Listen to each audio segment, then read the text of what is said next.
다음 진도를 좀 나가보겠습니다. 이낙연 총리 후임에 지금 김진표 의원이 유력하게 거론이 돼 왔는데 고사의 뜻을 밝혔다고 그러죠. 그래서 이번에는 정세균 의원이 지금 급부상하고 있습니다. 정세균 의원이 그 검증 동의서도 제출을 했다고 얘기를 하는데 일단 김진표 의원이 왜 총리직을 고사했느냐 이거 여기부터 좀 짚어봐야 될 것 같습니다. 일단 여러 가지 이유들과 이게 서술들이 있는데 사실 이 국무총리에 대해서는 인사권자가 대통령이시고 아주 고도의 판단이 이루어지는 것이기 때문에 사실 성급하게 이야기하는 부분이 있을 수 있습니다. 그래서 다만 그동안에 확인된 바에 따르면 김진표 의원 같은 경우에 총리직에 대한 의사가 있었고 따라서 본인에 대한 인사 검증을 동의한 바가 있었고요. 그러나 그 과정에서 일부 시민단체라든가 진보 진영에서의 반대, 즉 개혁 노선에 대한 후퇴가 아니냐라고 하는 입장들이 좀 개진되었고 이 부분에 대해서 청와대가 얼마나 이제 위중하게 받아들였는지는 사실 확인할 수 없습니다만 어쨌건 이 문재인 정부 탄생 과정에서 크게 기여한 김진표 의원에 대해서 특별하게 그 문제 때문에 비토했겠냐 이런 생각이 좀 들고요. 인수위원장 역할을 한 거죠. 그렇죠. 인수위원장 역할을 했고요. 그다음 과거의 어떤 전력들 때문에 과연 못한다라고 하는 것이 얼마나 합당한 지적인지 모르겠습니다. 오히려 총선을 앞두고 선거 전략상으로는 중도를 좀 확장을 하고 그다음에 여러 가지 이제 경제에 대한 부담이 그다음에 있을 수 있기 때문에 경제 전문가로서 어떤 경제 총리를 역할이 분명하게 존재할 수 있다고 보여지거든요.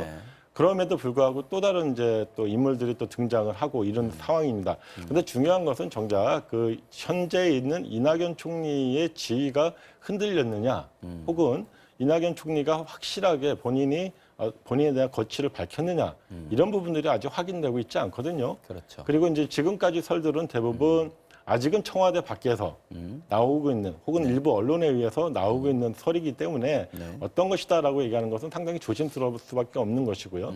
오히려 지금 상황에서는 총리직을 현재 갖고 계신 이낙연 총리가 오히려 국정 안정과 개혁과제 수행에 오히려 적당한 거 아니냐. 그리고 총선이라는 국면을 돌파해서 이후에 안정된 의석을 좀 확보한 이후에 좀 더 개혁적인 총리를 앉히는 게 어떻겠냐라고 하는 것이 힘을 얻고 있는 또 여론이기도 합니다. 그래요? 예, 그래서 아직은 지켜봐야 된다. 그럼에도 불구하고 정세균 총리 같은 경우에는 정세균 총리 후보자로 거론되고 있는 분 같은 경우에도 어쨌든 당에서 오랫동안 육선 의원을 하셨고 그다음에 국회의장을 했기 때문에 또 그거 자체를 또 흠결로 삼는 평가도 있습니다만 총리로서는 또 부족함이 없는 부분도 또 분명해 보입니다.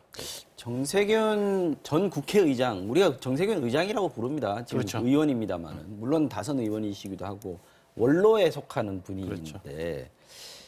사실 국회의장이라고 하면은 입법부의 수장 아니겠습니까? 근데 대통령 다음에 국가의전 서열로 치면 이제 2위. 그렇죠. 그런데 행정부의 2인자로 가는 거 아니겠습니까? 그러면 이제 국회에서 또 자존심 상하는 부분도 있을 거고 그걸 또 정세균 의원이 고려하지 않을 수도 없을 것 같은데. 정세균 의장께서 분명히 고민을 하겠죠. 고민을 하고 최종적인 거는 물론 검증 동의서는 제출을 했겠습니다만 최종적인 거는 당신이 판단을 할 텐데 우리 좀 전에 봤잖아요 이미 추미애 여당 대표가 선거를 지휘하셨던 여당 대표가 선거를 앞두고 바로 또 법무장관 갔어요. 여당 대표가 법무장관 가는 게 맞느냐 그러냐에 대한 논란도 있었는데 뭐 그런 거 별로 개의치 않았잖아요. 그러니까 여기에 이런 점으로 치면 지금 말씀하신 것처럼 국회의장을 하셨던 분이 어떻게 총리가 될 수 있느냐 이게 안 맞을 수 있다라는 거에 대해서는 현 정권에서는 별로 신경 쓰지 않는다라는 생각이고요. 격에 대해서는 따지지 않겠다. 전혀.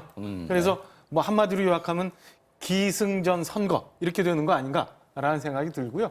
여기에 사실은 강 교수님 말씀 주신 뒷부분에 숨은 그림이 저는 있다고 보여져요. 그래서 이번 총리 인선에 관한 부분이 좀 아쉽다는 부분인데 자, 첫째 하나는 이낙연 현 총리가 뭐 쇄신을 해야 되는 상황도 아니고요. 물론 전체 전국 국정 상황상 분위기 전환을 필요할 수는 있죠. 근데 무슨 문제점이 있다거나 아니면 지금 당장 교체를 해야 되거나 이런 건 아니에요. 정부 입장에서는 바꿀 필요가 없는 상황에서 전혀. 왜 그렇죠. 바꾸냐? 당 입장에서 지금 현재 있는 이해찬 대표로 과연 총선을 치를 수 있느냐 없느냐에 대한 논란부터 시작이 되는 거예요. 그래서 당의 총선을 치를 만한 대표 얼굴을 찾고 있는 상황에서 네. 이제 총리 인선 얘기가 나왔단 말이에요. 이런 부분 하나. 두 번째는 자, 과거 노무현 대통령 때 있었던 트라우마가 여전히 살아있는 거 아닌가 싶어요. 무슨 얘기입니까? 그러니까 이건 좀 김진표 후보자, 김진표 의원에 관한 얘기인데 연말 연초 가면서 굉장히 경제 지표들 많이 나올 수 있어요. 네. 그래서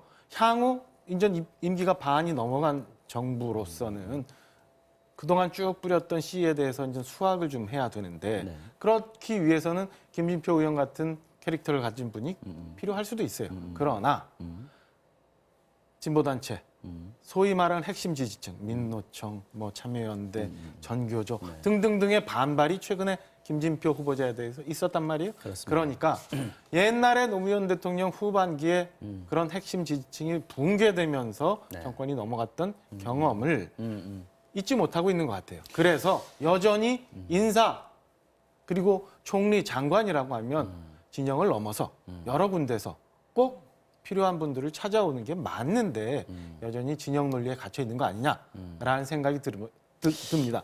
그래서 앞서 말씀드린 것처럼 필요 없는 총리 인선을 위해서 또 이런 논란을 만들고 그다음에 다시 그 후보자를 뽑는 데 있어서 역시 진영 논리 좀 갖춰져 있어서 이런 부분들은 좀 깨쳐줘야 되는데 아쉽다라는 생각이 여전히 듭니다. 사실 대선은 몰라도 총선은 집토끼만 가지고 못 이긴다라는 얘기들이 있지 않습니까? 그렇다고 그런 측면에서 아마 김진표 후보를 처음에 생각을 했을 거고 정세균 의장을 그 다음 후보로 생각하는 것도 아마 그런 차원일 텐데 안정적인 부분, 안정적인 어떤 느낌 그리고 또 경제에 관한 경험, 경륜 이런 것들에 대한 느낌 때문일 텐데 그렇다고 보면은 총리 유임 아까 말씀하셨습니다. 유임설도 얘기하셨는데 유임을 했을 경우에도 또 같은 어떤 장점은 있을 것 같습니다. 일단 지금 이낙연 총리에 대한 지지율이 상당히 높지 않습니까? 차기 뭐 대선 후보로서 부동의 1위를 지키고 있기 때문에 그 부분에 대해서 당에서의 역할을 좀 찾아야 되는 거 아니라는 욕심이 있을 수 있습니다. 그러나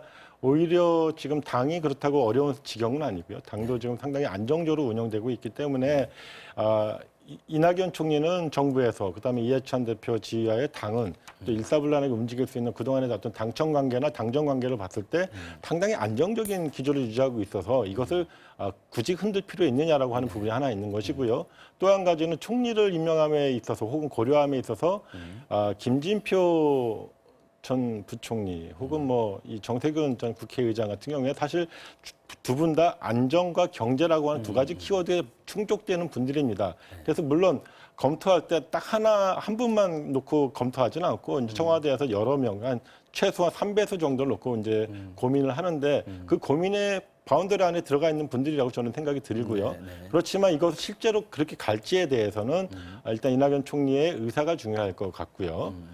지금 계속 뭐 이낙연 총리가 지금 현재 총리직을 수행할 의사가 있음에도 불구하고 바꾸지 않을 것 같습니다. 그래서 그렇다고 했을 때 종합적으로 본다면 지금 여론이 좀 커지고 있는 부분이 어느 것인가라고 했을 때는 오히려 당정 간의 안정적인 지금 현재 체제의 어떤 역할론 이런 것들이 큰 어떤 부작용이나 어떤 하자가 있지 않기 때문에 이 체제가 좀 더 힘을 얻으면서 갈 것이다 이렇게 보여집니다. 그리고 보통 이제 하마평 내지는 뭐 세평이라고 하는데 이런 것들은 다시 언론에 한번 흘려서 여론을 좀 떠보기도 하고 하는 그런 경우와 또 한 가지는 자가발전인 경우도 있습니다. 물론 이제 이번은 뭐 자가발전인 경우 같지는 않고요.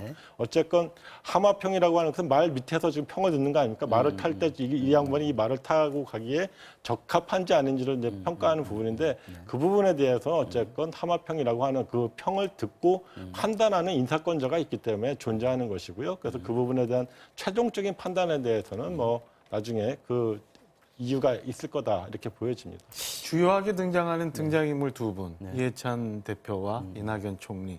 뭐 이 안에 얘기한 것처럼 당내 미묘한 분위기가 좀 있을 수 있어요. 총선을 앞두고 누가 헤게모니를 선거를- 지느냐. 그렇죠. 네. 그러니까- 그 부분 당내 역학관계도 또 그러니까 좀 전에 말씀하신 변수가 될수 것처럼 있습니다. 당내에서는 지금 현재 체제가 그냥 가면 좋겠다라고 생각할 수도 있어요. 근데 저는 중요하게 재미있게 볼 수 있는 대목이 이 지점인데 이해찬 대표로서는 모든 걸 다 정리해놓고 총선을 지휘하고 이제 정리하고 싶은 마음이 있으실 출마 텐데 선언까지 하고요. 과연 그게 될 수 있을까? 그럼 이 상황에서 좀 전에 우리 뭐 김진표 의원 관련해서 지지층 얘기도 했었는데 과연 현재 있는 여당의 모습뒤 총선의 그 선수나 뭐 대표가 될 만한 대표가 될 만한 분들 이렇게 들고 날고 하면서 과연 안에서 지금처럼 이렇게 일사불란하게 갈 수 있을까? 아니면 약간의 균열의 모습도 보일 수 있을까? 이런 것도 한번 지켜볼 대목인 것 같아요. 여기서 중요한 거는 이제 지난 두 번의 큰 선거가 있었지 않습니까? 네. 지방선거와 이제 대선이 있었는데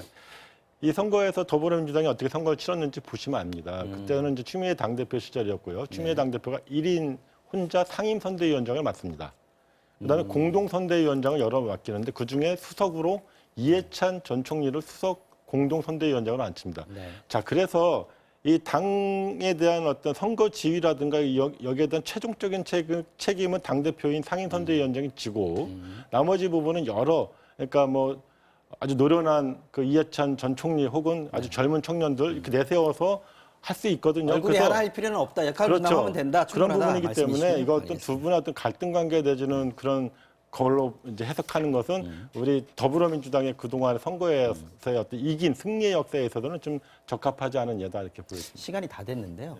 지금 두 가지 얘기가 있습니다. 민주당의 얘기가 하나 있고 한국당의 얘기가 하나 있습니다. 이거 관련해서 짧게 해서 두 분이 한마디씩만 좀 부탁드리겠습니다. 원혜영 의원하고 백재현 의원이 불출마 선언했습니다. 이거는 물갈이 신호탄, 또 물갈이 얘기 나오는데 원혜영 의원 같은 경우에는 물갈이라고 해서 다 좋은 거 아니다라는 취지로 얘기를 했거든요. 어떤 의미로 보십니까? 일단 그 전에 이제 이철희 표창원 의원이 이제 불출마 선언을 했고 이번에 이제 원혜영, 백재현 의원 두 분이 이제 하셨어요. 근데 원혜영, 백재현 의원 같은 경우는 세대 교체와 정치 개혁이라면 세대 교체에 좀 더 방점을 찍은 모습이라고 보여지고요. 네. 일단은 사실 이런 거는 본인의 평가보다는 주변 사람들의 지금 이 정치권의 평가가 일단 우선적으로 반영되지 않을까 싶습니다. 이철희 네. 표창원 의원 같은 경우에는 오히려 세대 교체보다는 정치 개혁의 의미가 좀 더 강했다고 보여집니다.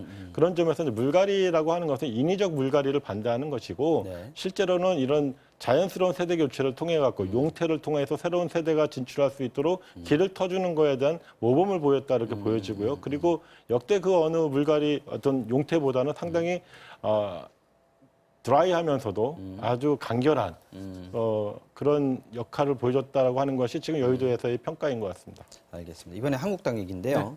어제 전희경 대변인이 50% 이상 물갈이 발표를 했습니다. 그 기준을 얘기했는데 4대 분야, 입시, 채용, 병역, 국적과 관련해서 문제가 있으면 공천에서 원천적으로 배제하겠다. 그리고 또 얘기한 게 반칙과 갑질도 역시 공천에서 배제하겠다라고 얘기를 했는데 이 얘기들을 들으면서 물론 조국형 범죄 근절하겠다라는 말씀도 했는데 반칙과 갑질이라고 얘기했을 때 뭐 또 기준 안에 들어가는 한국당에서 떠오르는 사람들도 좀 없는 건 아닙니다. 네.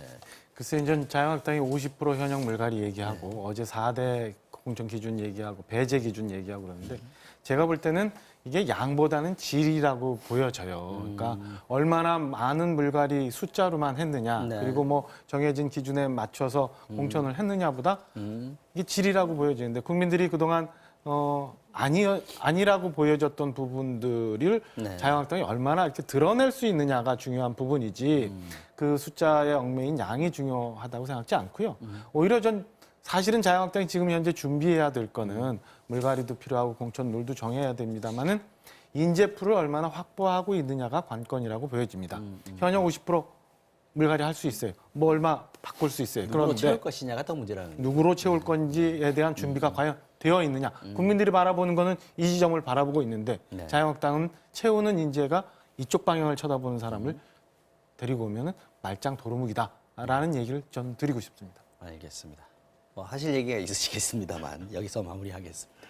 자, 정치와 어장령 강희용 한양대 특임교수 박정하 전 청와대 대변인 두 분과 함께했습니다. 고맙습니다. 네, 감사합니다.